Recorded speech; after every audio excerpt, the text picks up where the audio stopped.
Hello, in the previous video I explained the functional execution method for executing the test case. Now it is time to analyze the system information just to have a better demo visualization. For this video I have executed one more test case, but you can visualize for one test case at a time too. Now we will visualize two test cases where one will be the test case that I executed in the previous video. To analyze the results of the executed test case, click on the Analyze Results button. It will open Kibana in a new tab in 30 seconds.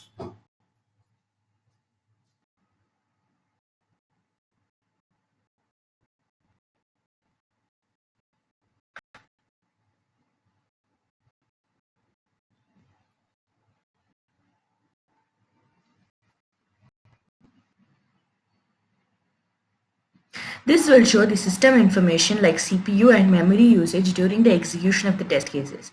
At first, it may not display the charts, but it will get auto-refreshed for 4 times in a time interval of 30 seconds for the first 2 minutes.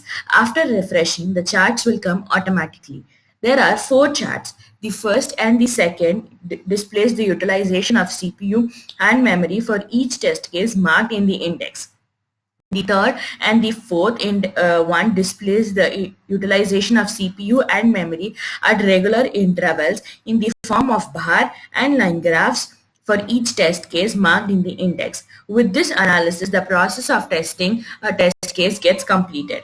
To post your projects, visit our website TestOnNeed.com. For further more assistance, contact us on sales@TestOnNeed.com.